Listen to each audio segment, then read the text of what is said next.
my oldest, 12, uh, just couldn't be brought to do anything. Eye rolls and sulking. And, uh, God forbid we asked to, vacuum a room or put away some clothes. And my knee jerk reaction was to start removing her from the micro thought process of us delaying her need to play her Nintendo Switch or whatever she was looking to do.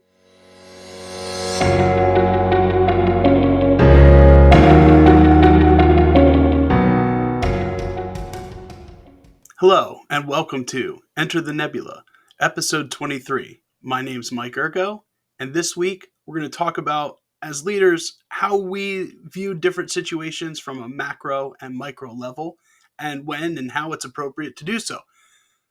To start, this topic, like many of them, came up while my wife and kids were on spring break, and we were doing some spring cleaning, and my oldest, 12, uh, just couldn't be brought to do anything.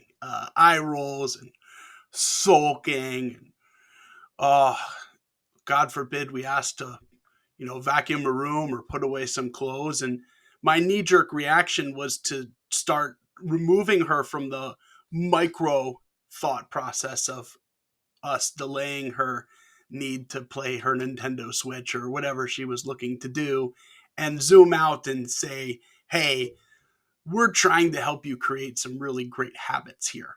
And we're really trying to prepare you for the future. But really, in that moment, she could care less. She could care less about the bigger picture and was just focused on getting on her Nintendo. So, really, the best message for her to hear at that time was, hey, the quicker you get this done and get it done the right way, the quicker you're back on your Nintendo. And stay in the micro, because that's what she's focused on. She's there. She's focused on the situation at hand and could care less about the bigger picture.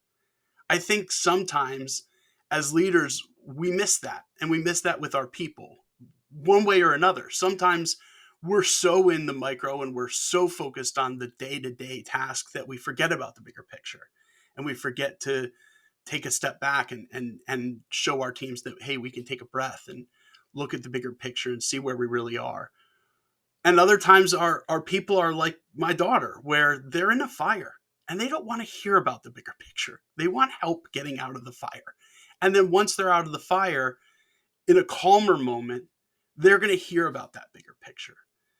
So I think we do two things as leaders to avoid missing an opportunity to coach our people. And the first is realizing where they're at and really understanding what is their need. What do they need from you at that time?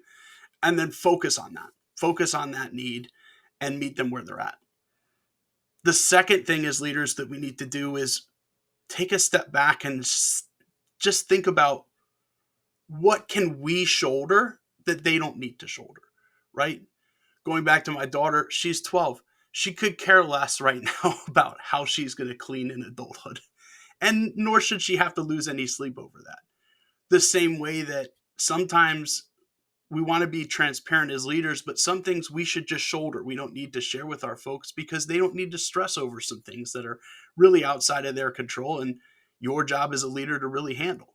So if you understand where people are and you understand your responsibility of what you can deliver and coach in the moment, I think we can really look at how viewing things at a macro and micro level can be helpful as leaders. We're not talking about micromanagement, though. We're talking about choosing how to view a situation from either a macro or micro level. In the future, we'll talk about micromanagement and also choosing different leadership styles for different situations as well, because the same can be said in how we act as leaders. We don't want to just be one way. We want to be multifaceted. And when we look at different situations, either from a macro or micro level, we're starting to be multifaceted as leaders. Thank you for listening to this week's episode. I hope you have a great rest of your week. Again, my name's Mike Ergo. You can read the full article on my website, intellectualnebula.com. Continue to like, share, and comment as it helps me drive more and more people to this newsletter. I hope you have a great rest of your week. I'll see you next time.